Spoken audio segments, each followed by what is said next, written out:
Welcome to Get Gone. Gone, get gone. Balby and Simivi. Mate, it's all about camping, this little series, because we've got a bunch of mental camping stuff in the background, and Dometic is applying us to the goods. And I don't know anyone who's journeyed more far and wide, really, than yourself, at a time when there was no internet, no camera phones, when you were interacting with completely intact indigenous cultures in super remote parts of the world, and you were traveling across frontier terrain to get there. And I think I would like to start this interview and series by asking you about one of the journeys of yours that's fascinated me the most, is your journey to Wessak Valley in Tibet. You gave me the film once at your house. I watched the film. It was an incredible film. It was a film about a very sparse landscape up on the Tibetan Himalayan plateau. I am familiar with the region in terms of like Mount Kailash. I know that Mount Kailash, I'm not sure if Mount Kailash is the Wessak Valley, but I know that Mount Kailash is the center of spiritual energy for a lot of like the Bon and the Jain religions, from which I believe Hinduism and Buddhism descends. I've interviewed a Tibetan refugee living in Nepal who grew up in a nomadic yak herding family that herded yaks around the base of Mount Kailash and in this kind of terrain that you were passing through. But mate, tell me about that experience, traveling to Tibet and how having to survive in that environment. Well, usually people research where they're going. You know, like they read, study, talk to people. But we didn't have any contact with people from Tibet or been to Tibet, so it was like an open palette for us. So we went there completely naked, had no idea about anything. We went from zero land, like ground zero, to 10,000 feet in like an hour, which is 2 miles up, right, above 98% of the world's population. The air is thin. You walk around there, and for the first 24 hours, you're walking around, your feet are like lead. You can't breathe, you can't walk. So that was our initiation into Tibet. So we had to get through that before we could do anything. We fell into a little hotel. And after we sort of stabilized ourselves physically and emotionally, then we started thinking about our journey to the Wessak Valley. We had no idea where the Wessak Valley was, but we knew where Mount Kailash was. So we thought, okay, and we looked at the map and figured out, well, it's going to be like a 7-day journey. We had no equipment, had no idea what to take. There was no supermarkets, like there was nothing, right? So we shopped around, we ended up buying or renting a military truck, an ex-military truck, right? So that became our vehicle to live in. And then we shopped and bought all the food and what we needed to go on this 12-day journey. And once we stepped out of Lhasa, we drove down to Shigatse and then out on this road. It wasn't a highway, it was like a dirt road. And we drove along this road for 7 to 10 days to get to Mount Kailash. Didn't see anybody else. Like there was no other villages, no cars, no nothing. And we lived in the van. The van was our camping vehicle, right? That was we slept in it. And it was like it was summer. It was supposed to be like, you know, okay, the conditions were nice, temperature was right. It was freezing and we didn't have any cold weather gear. So like it was challenging for a start. And I was on the back of the truck filming and ended up getting, you know, severe lung problems because we're only driving at 50 k's an hour and I'm standing up and getting a full force from the back of the truck while we're filming. We finally get to Mount Kailash and we don't know where the Wessak Valley is. And Mount Kailash is considered to be the crown chakra of the planet, right? We knew that the Wessak Valley was there somewhere, and we're thinking, well, And this was like on the full moon, and we're 2 days out from the full moon, and that's happening on the full moon. We had no idea where the valley was and where the festival was being held. And we picked up this old man sitting on the side of the road. He was actually in a little, house, and we stopped there, and he was there, and he was just like a pilgrim. So we got in, we spent the night there, and the next morning he was getting a little agitated. He said, okay, so we got back in the van, and we drove for another 4 hours, and we got close to Mount Kailash, and we were there, and we were going to stop there because they had one VIP guest house that you could stay in. And we were going to book in there, and he was going like this. And we went on for another hour and drove across this road, which was like, forget it, and got to a plateau. And when we looked down into the plateau, which was right at the base of Mount Kailash, there was a festival. He took us straight to the valley. So we go down there, we drive in, there's about 3 or 4 trucks and people camping there, right, in tents and things. About 1,500 people, no Western people, no Chinese. And we camped there, like and the next day, the full moon was coming and the festival was going to begin. So it started the next day, we got up, we're there, and everything's happening. People are chanting, da-da-da-da-da-da, I'm filming. And then comes this group of Lamas. They walk in, all dressed up and their music playing and everything. And we look up, and the guy that we picked up was the head Lama. And he took us straight there. How was that? That was a good camp trip. That was pretty far out. Dude. But that's like, camping for me is like every day is camping, So let's stay in the Wessak Valley at this festival. I'm fascinated to know, like, I've studied how the monks in Tibet live, not in great detail, but in enough detail to develop a serious fascination about it. And you could describe for me, like, I'm really interested in just the way they're able to absorb the climate there. It's a harsh climate. The sun is brutal in these parts. They have, from what I understand, from what this woman in the Nepalese refugee camp, the Tibetan refugee camp in Nepal was telling me, like, the traditional way of life for her family was the yak was like everything to their family. So they would herd the yak around. I guess there's the monks who live in the temples. The temples. Yep.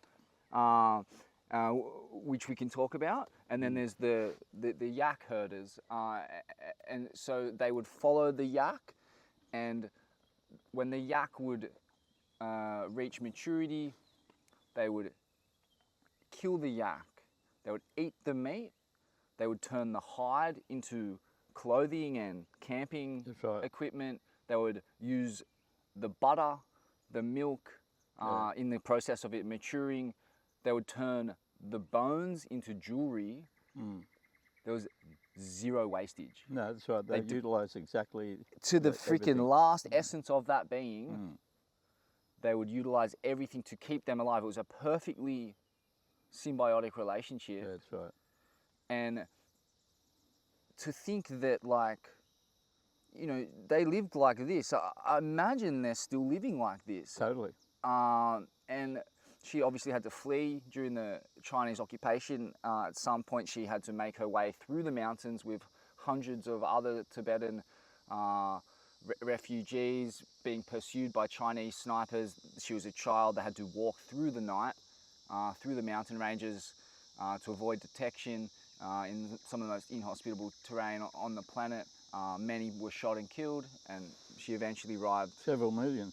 Actually. Yeah, and and in her own little personal crew of like 300, I think like only maybe like a handful made it, and shepherded by, the Tibetans also have their version of warriors and like a militant kind of sect as well, but that's kind of a bit of an aside. The yak herders. It's all about survival. I think the yak is like they've tuned into each other. In other words, the yak is adaptable to that climate, obviously, otherwise it wouldn't be there. And because they're resourceful, the Tibetans, and they don't have this field of opportunities with various animals and foods available, because it's really dry and barren up at 15,000 feet, because Lhasa's at 10. But when you start heading towards Mount Kailash, you're climbing all the time, so you're getting up to 15,000 feet. And the further you get up there, the more desolate it becomes in a way.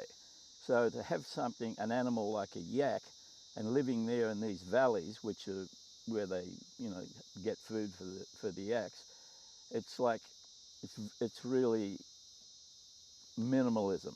And what they do, we could learn a lot from them in a way, because they utilize everything. They don't waste anything, as you were talking about. Every single aspect of that yak provides something for their sustainability and survival. And I think that's a really sort of incredible relationship that they have with the animal kingdom, and the animal kingdom has with them, because it works both ways. And that's how Tibetans are, and how they handle that terrain and that altitude and those conditions is because they're not only, one, are they spiritually tuned to it through generations and generations of meditation and living at that altitude. They are able to realise the purpose of their life in the moment at that place. Nothing else exists. There's no future, no past. That's what exists. And I think we've got a lot, or we certainly had a lot to learn from them ourselves, and that probably comes through to a certain extent in the film.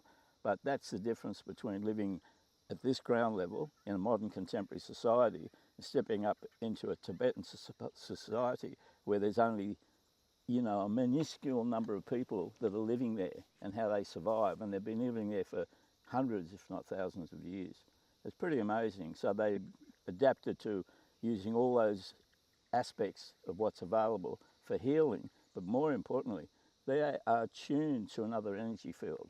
First of all, they live under Mount Kailash, the crown chakra of the planet, right? So you start thinking on an esoteric level, you're thinking of the various chakras in your body, right? You have your heart, your spine, your base chakra, and your crown chakra, and that's where all your energy is, in your crown chakra.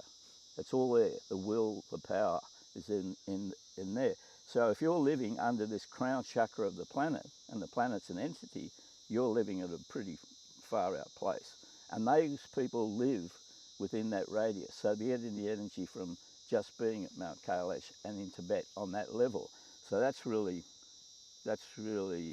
a pretty amazing issue when you think about it. It's a profound concept when you think about it. What mountains are is, the tectonic plates pushing into each other and pushing land up. Yeah. So Mount Kailash, Mount Everest, this kind of region of the Himalayas is the highest point on planet Earth. It's where the energy, the tectonic plates push together and reach the highest point. So it is, in a literal way, the crown chakra of the mass of earthly energy on this plane is pushing up, and it's created that point. And there's a very famous Russian explorer who was the first guy to make contact with cultures in the Himalayas and the Tibetan region. He's very famous. There's a whole shrine dedicated to him.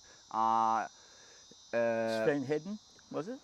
Oh, Swedish guy? He was a Russian guy, and he was very active around about, like, maybe pre-First World War. He was kind of like an aristocrat who kind of... Nicholas Roerich. Nicholas Roerich. That's the guy. Yeah. And I went to his museum there on the Indian Himalayas. Yeah, and I it's learned fantastic. It's fantastic. And this guy's whole deal, he put together these incredible caravans of like hundreds of people and livestock, and they would go on these months, years-long pilgrimages into the Himalayas to make contact with these people. His family, his wife and his two boys. Yes. They all travelled together. And they were artists and philosophers, and they would learn from these people. And his whole take on, after these kind of endless pilgrimages into this part of the world, was that he was convinced that the wisdom of the world is contained in those mountains. That's right. It is the highest point of consciousness and intelligence and learning. And in my experience, as it is in your experience, Albe, this is true, because we know that from this region comes the most profound meditation practice. That's right.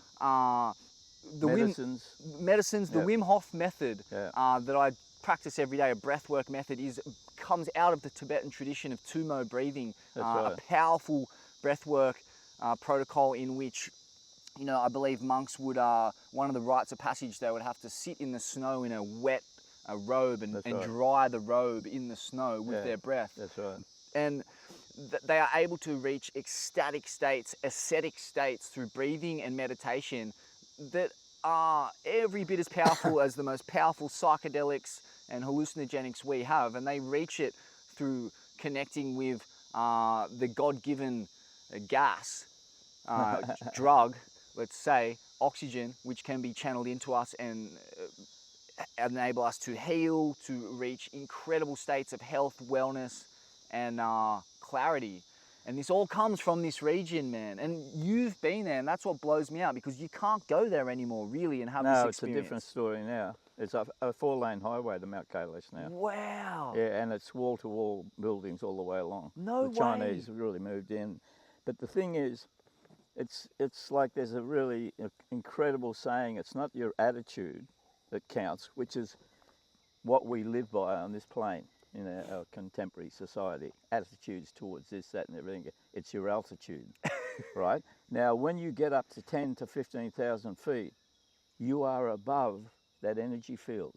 You're stepping into a different energy field. And if you're in a radius of 50 kilometers or more or whatever, I mean, it affects the whole planet, but if you're in that radius around Mount Kailash, you're actually in the crown chakra of the planet. The planet's another entity that we live on, but not many people get to the area where the crown chakra is active and the energy's coming into that area and then out, right? So people that get up to that space, whether they realize it or not, are being affected by it. And the Tibetans have been living there for how long? Who knows? Indeterminate. So if you go up there as a 60,000 plus Western years potentially. traveller and go up there and go out, there's no way in the world you ever leave that. It never leaves you. Wow. It stays with you constantly, because no one else on the planet gets here. It's only a few people who will ever have that direct experience. And that's the beautiful thing about going to those places. It's available for everyone, but not everyone's going to get there. Not in their physical being, in their mental being. They might get there in a dream state, for example. But when you actually go up there and all those channels, your physical, emotional and mental body are in alignment, and you get up there to Mount Kailash, you get the full infusion. And that's the beautiful thing about being there. That is beautiful, man. And I think it's important that people at some point, we did this through Ain't That Swell. We did a pilgrimage, a swellness pilgrimage, where we went to Dharamshala and we saw the Dalai Lama give a talk. We gave a long life puja for the Dalai Lama, and then we pilgrimaged further into up around Manali and Milana, the kind of Valley of the Gods there, and we did the breathwork protocols and the meditation together up in the snow line and camped there with the local Himalayan people. And it was a powerful and moving experience with another 8 people who I remain connected to forever and eternity, even though I don't see them or talk to them very often. But you were there. We were there. Did the Dalai Lama speak? Yes. Oh, well, you know. And that was in Dharamshala, and he sent us on our way. He basically said to us... He's like the crown chakra of humanity. He is. In the heart and crown chakra, active in the personality, is him. But originally, he was in Tibet. Of course. And he said to us at this talk, one of the bits of advice he gave was just simply to, he told all of his followers, I wake up and I do my pranayama, my breath work, so I can live a healthy and happy life and represent the plight of the Tibetan people and be a good person. And I encourage you all to do the same. And we took that advice and we used it, and we went on our own pilgrimage. But I guess the point is that the Tibetans in this region, they've studied the internal landscape more than any culture or race in history, and that's why it is where the wisdom of the world can be found. What you open yourself to, it opens to you.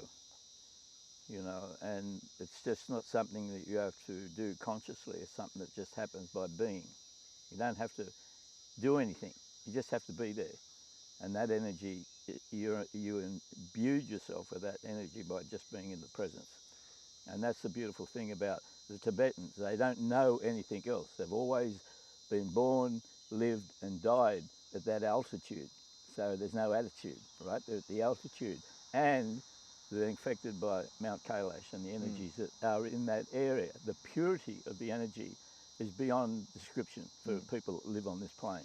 They also have those daily protocols and practices, though. They do a lot. They do a lot of breath work and meditation and philosophy. And I guess this takes me now to the monasteries. Did you get to visit some of the monasteries A few. in this part of the world? There's not many left. They were all destroyed. 90% of the monasteries were destroyed, and the same with all the lamas, and they were all wiped out. But there's a few that's standing, like the Tibetans' original Patala is there, and we walked through that when we were at Lhasa. But once we left there, I mean, you know, there was not many Chinese in Lhasa when we were there. They were there, but it was kind of low key, and they were out of town. They didn't have a strong presence. This was 85, right? And then when we went out down on the road, we went to another temple in Shigatse, which is like there's only a few of them standing, and we had a look and visited that temple, and that's a very sacred temple as well. I mean, there's a lot of good things, and people have been through, Tibetans have been through that temple in their learning process, and that was a really profound experience for us. And then after that, we just drove off. So they're the only temples, or, you know, big temples that we visited. There weren't any available around on our journey. We didn't see them. They were all destroyed. They just completely eradicated all the temples there. Of course. I mean, there were millions of people who were killed when the Chinese took over, even though there was some resistance by the Tibetans that just was forget it. Yeah. You know? And it's interesting, in these monasteries, like...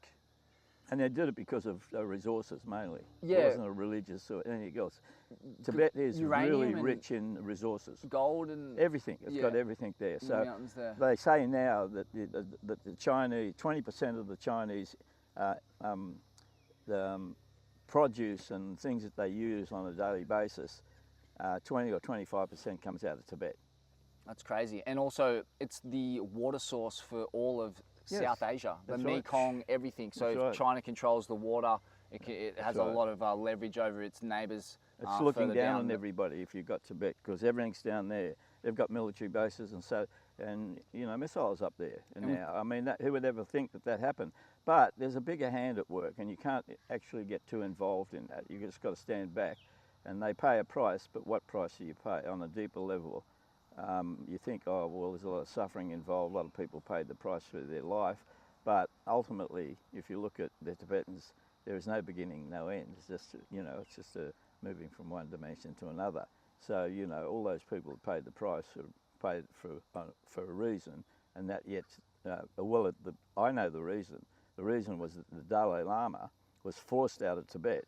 Now, if you look at it on a deeper level, when he went to Dharamsala, he was living there, courtesy of the Indians, but when he set up a village or a town there, he went and visited every Western president and leader, and went and visited them. So he was forced out of Tibet, but then he met every leader in the Western world.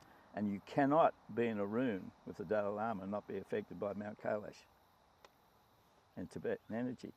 So all those people, whether they realise it or not, are being influenced by him, and it might only be a small amount, but it contributes to the change holistically on the planet. That's how energy works.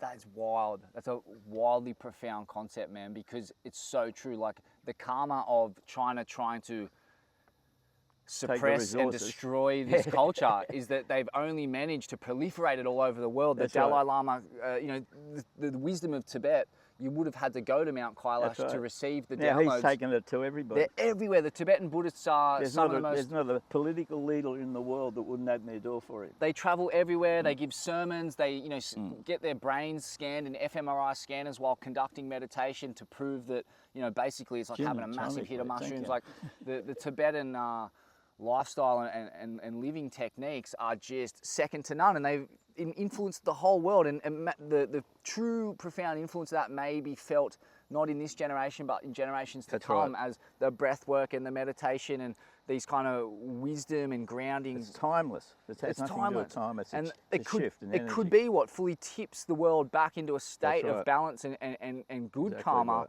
is these Tibetan techniques that have been flushed out of the mountains by these greedy That's right. Chinese dictators, That's right. and that's a good thing. Yeah, the bigger picture. The bigger picture, Yeah, the we longer don't. game. We don't. We're incapable of realising that, but that some of us understand what's going on, and that there is a big plan at work, and that's part of it. And you look at it, and everyone looks at the downside of life. You know, oh, they killed this, they did that, and everything else. But you stand back, there's no such thing as death. You know, it's an illusion. It's just a transference from one field to another. And Dalai Lama will talk to you till he's blue in the face about that, and to the the most advanced scientists in the world that can conduct conversations with them on a deep level. But at the end of the day, he's practicing that energy, kindness and compassion, and those are the things that everybody can relate to and identify with. So when he goes in and sees the President of the United States, he's not talking about the politics of the world. He's infusing them with kindness and compassion and looking at how you take care of your people. So true. Yeah, it's really a great concept. Don't give people politics. Give them a way to see the world and feel the world. Give them love. Give them love and help them see the world through the prism of love. Yeah, that's right. Man, take us also into what it looks like, what it smells like, what it feels like, to wake up in Wessak Valley.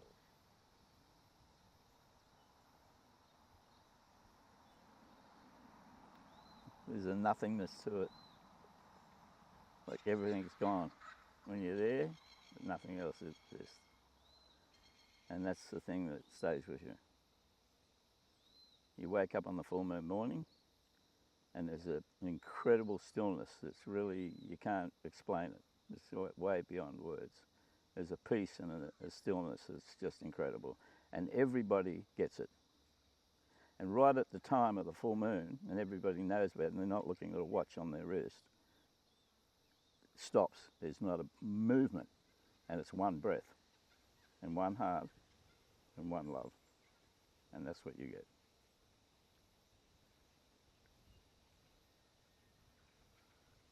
It's as good as it gets. Get going.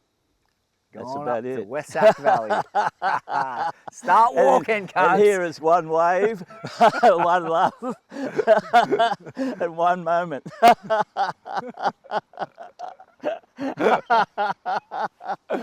the best, Albie. Fucking hell. Oh. It's funny, it never leaves you. Never leaves you. Oh, mate, I love it. It's there for all of us, but we get lost. I could bask in. I could bask in these stories eternally, man. I bathe in the experiences of your life that you're able to share with us, and I'm so glad, Albie, that from surfing and the early pilgrimages to the Hindu Mecca of Bali, which I imagine was such a emboldening experience for you to continue on your journey to visiting these other esoteric, intact indigenous places, that you kept going, bro. Well, Bali, you kept visiting all the Meccas. It was the doorway. It opened the door for me because I had no desire to go to the east, right? I was always focused on Pacific, and I kind of like, in Asia, no way, As soon as I stepped into Bali, which was, you couldn't have stepped into a better country if you wanted to have that experience in the east. It just opened up like this lotus flower. I mean, it was unbelievable. And that, for me, was a pivoting point because from that point on, I went on to Tibet, I went to Sri Lanka, I went to Ladakh, I went to Kashmir, and I made all these films in these places. And they're the places that, the missing years of Jesus. There's 13 years it's not accounted for, and nobody knows really what happened between those years. Well, that's where he went. He was up where Nicholas Roerich went, in all those places, up until Ladakh, the Himas Monastery. I went to the Himas Monastery and made a film there. Kashmir, he travelled up there, and that's where he got all his knowledge and his ability to heal from that part of the world. So, and you were talking about healing, and you get up to that altitude where you're way above, you tapped into a different energy field for a start. And that taps into you, and if you stay there, that's what you become. And that's what he became, and that's what everyone does, eventually if they go there. What you just said there, Bali being the gateway to the east, has been true for you, as it was true for me, as it is true for so many of the people who it's grow up phenomenal, you know? in this country, no matter if you are the most fucking redneck bogan with plaited hair and a bintang singlet. When you go to Bali, you cannot help but be influenced by their profound spiritual belief system beautiful. that is fucking baked into the joint. It's baked into every human there. And it kickstarts this understanding, this deprogramming of the consumerist, materialist matrix, when you suddenly begin to realize there's so much more available to us as humans if we just know how to live right. And we've lost the knowledge of how to live right in this culture. And that for me opened my eyes, and it has again led to a pilgrimage, not just to Indonesia, but Southeast Asia, into Nepal and the Himalayas. That's right. And some of these similar regions to what you visited. And the mountain and the sea is another valuable kind of adage. Again, you know, the Quicksilver, the Patagonia modus operandi. Seek out these two immensely powerful sources of natural energy. Yeah, it's beautiful. And the thing that was so incredible was that there were human beings on the planet, like the Balinese. You know, I mean, I didn't have an uncomfortable upbringing, but I was born in Redfern, right? So I went from Redfern, and I found myself up in Ladakh, in the temple up there. And who would have ever thought at Redfern, when I'm just a street kid, you know, didn't go to school, just hung out in the streets, didn't see the ocean till I was 10, didn't see any trees or anything like that. And next thing you know, I'm in the temples in Tibet and Ladakh and the beautiful riverways of Kashmir.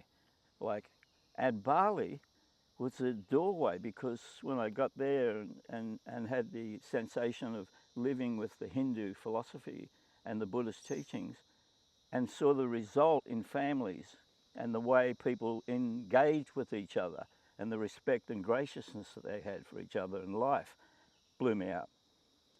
I mean, I just went, I'm home. I mean, this is like perfect place to be. And I never looked back from there. You know, it was an incredible experience on the Bali. You know. How grateful are we, Albe, to have been lucky enough to be born in Australia, this huge island in the middle of the Asia Pacific region, where it doesn't matter which direction you go from this country, you end up in an intact ancient indigenous culture where they're still connected to the land, they're still connected to the rhythms of life that got us to this point.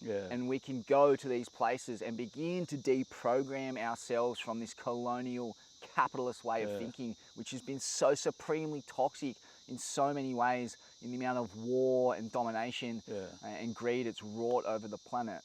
And instead we get to go and visit these places where they have materially fuck all, but spiritually so much happiness and love and trust and faith and acceptance to give us, to teach us. And we go there as Australians, and we're so lucky, man. I'm so grateful all the time for living in this region, and all I want to do is share the knowledge that we're privy to through these cultures to the world, and export Asia Pacific culture and philosophy and spirituality to the wayward backwards West, the American, European, Anglosphere that is so caught up in war and domination. I think we have a responsibility, me and you, Albe, and all those who have been fortunate enough to make the pilgrimages to these areas and download the There's wisdom a reason for that. and pass it on, man.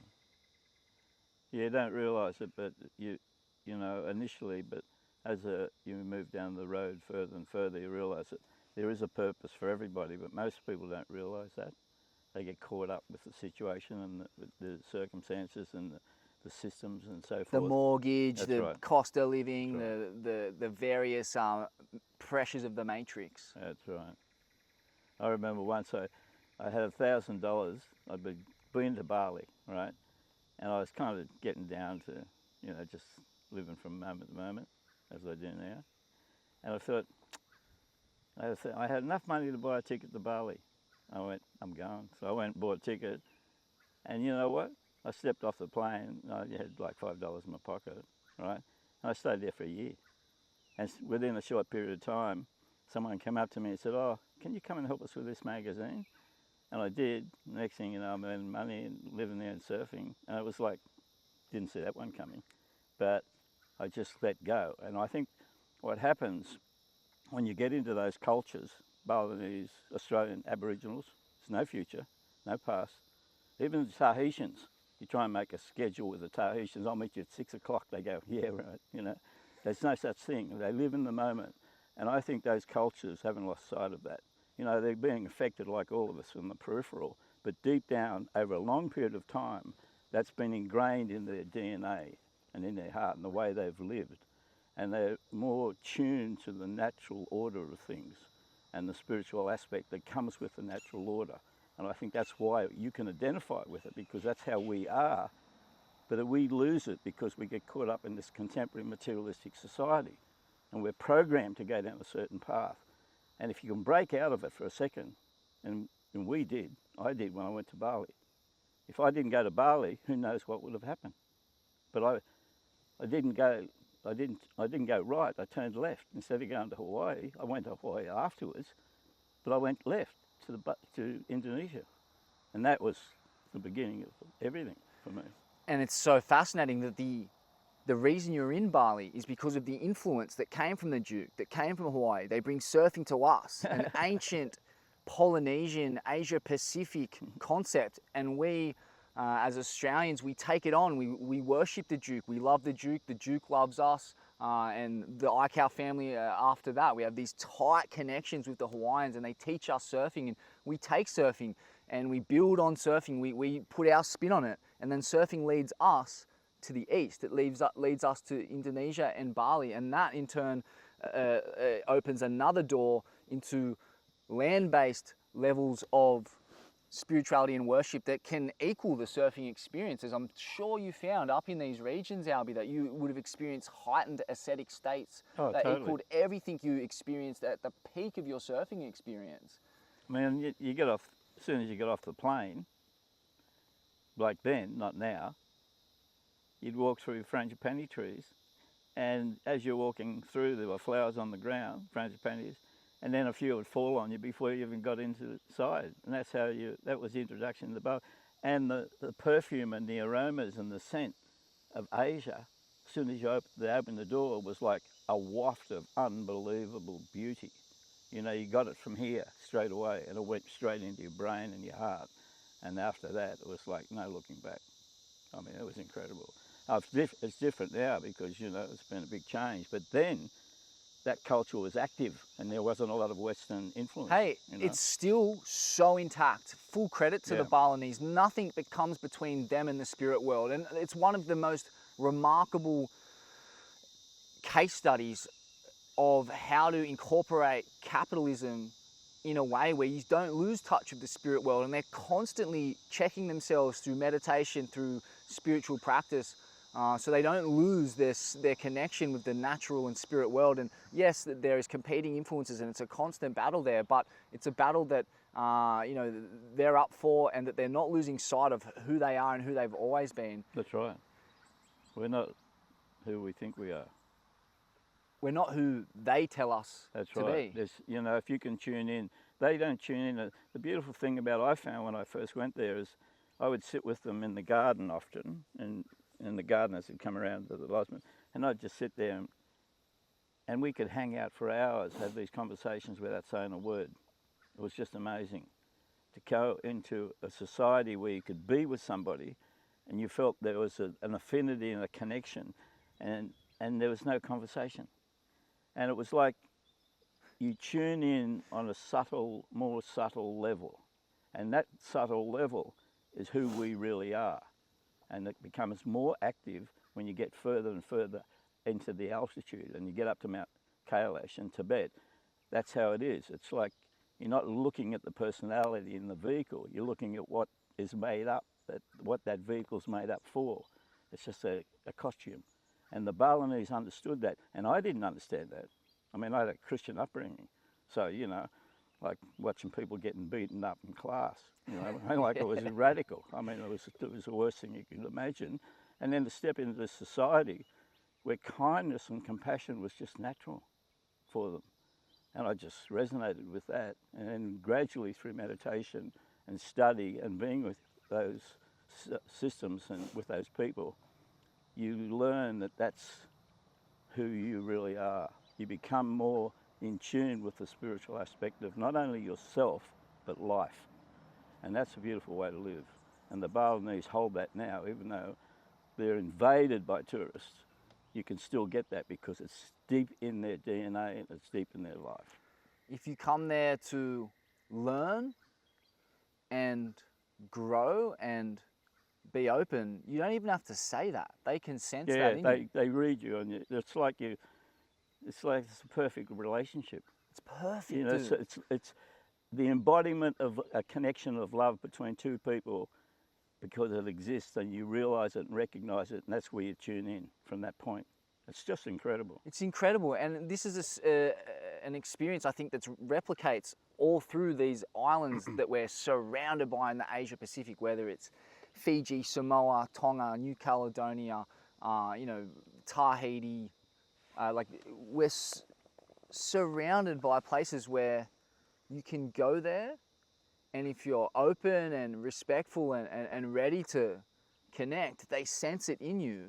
Yeah, they read that straight away. They read it, Yeah. and it goes from there. And I just can't get over the sheer fate of the fact that us as a European settlement at the bottom of the world, we've now a lot of material wealth behind us, have the ability, like the Tibetans, to push our culture out into the world and influence the world from down here on the bottom of the world. I think it's incumbent upon us to continue journeying through our region and sucking up the wisdom of these cultures and projecting it into our colonial forebears and seeking counsel with them and trying to influence them. I think as Australians, as a people who are progressively, even the colour of our skin is changing as we mate and procreate in this region. We're developing an Asia Pacific identity, and we're just cells project in that a into the bigger world. body, that's all. We're just a little cell. You're a cell and I'm a cell and we're all a cell in a bigger body. And that's the body of humanity. And then once you focus on that, then things start to come into shape. We're all part of a system. And it's not just planet Earth, human beings on planet Earth. It's the whole solar system that we're connected to. And then some. But within our solar system, this Earth is a beautiful place and we've inherited it, you know, but we're just cells individually. We do what we can do. But, you know, in a period of time, when we realise that we are spiritual beings, we're not just going to the supermarkets every day and putting petrol in your car, there's more to life than that. Once we actually get that point of realisation, self-realisation, then there's a body, and that body is a cell that becomes a heavenly body for the destiny of planet Earth in our solar system. And that's the role we're playing. It's really interesting when you look at it from that perspective. It's not about you and me, it's about all of us as connecting and making this planet a sacred place. I love that. And if Mount Kailash is the crown chakra, then we down here are surely the gonads and the guts of planet Earth. Well, why do you think that you go up to Nepal, and why do you think that I went to Mount Kailash? To take a bit of sperm, a bit of get up and go into the brain, a bit of dick brain to procreate Tibetan wisdom across the planet. Yeah, well, we're the gonads and the guts of the planet down here, and we got to fucking inseminate the world with our energy and ideas. Yeah, well, you do what you can. I don't know what Europe and America is, the fucking asshole maybe. Well, because they're just producing shit ideas one after another. No, what they're doing is they're exorcising themselves. It's an exorcism. They've got to get rid of that before they can actually come to the self-realisation that they are not that. But usually the way because they're ignorant, basically, you know, they've been trained, they've been, you know, programmed.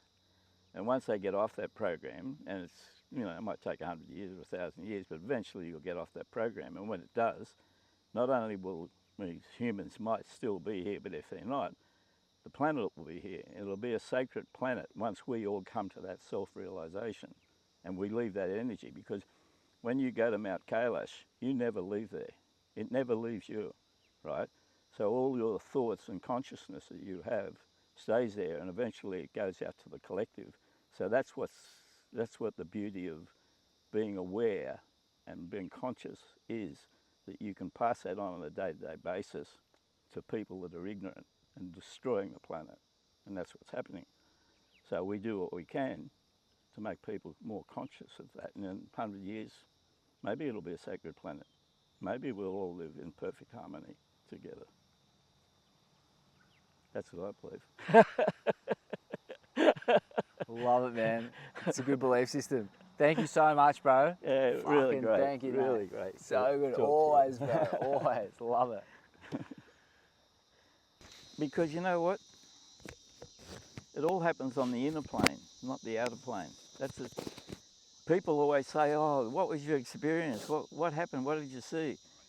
But it's not what you see here and here. It's what you see here and here. And that's what, it's hard to explain because it's beyond words. And, it's like, it could be just for someone another mountain. But if you tune into it, it's not just another mountain, it's a really holy place.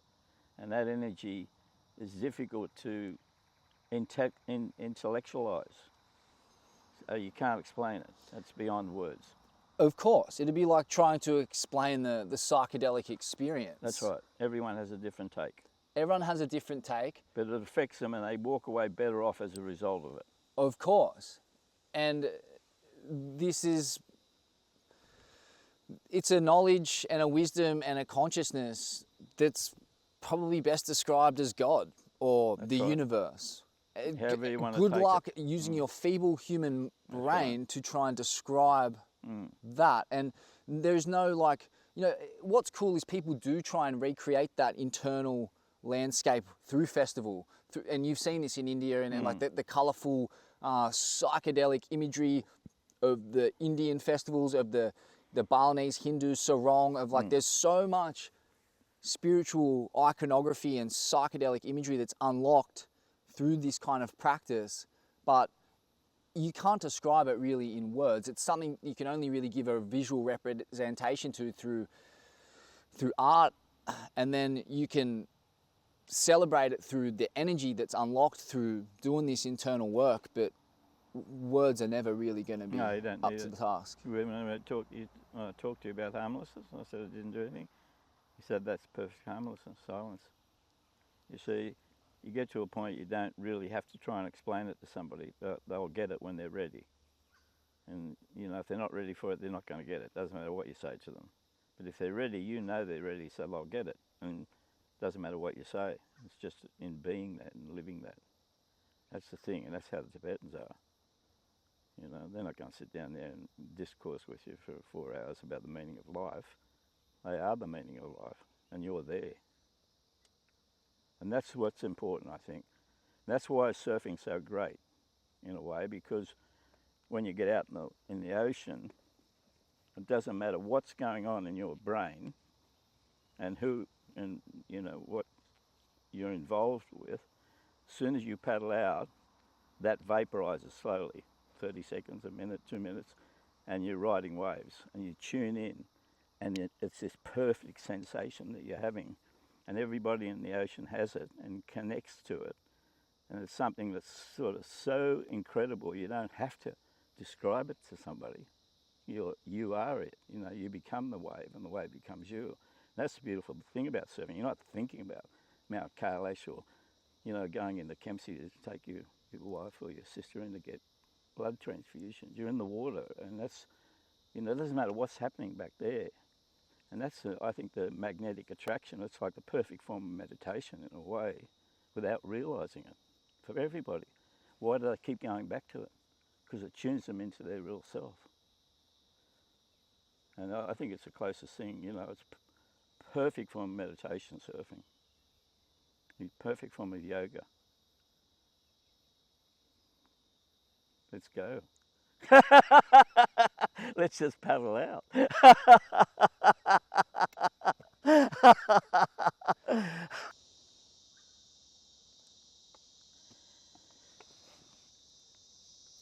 Thank you.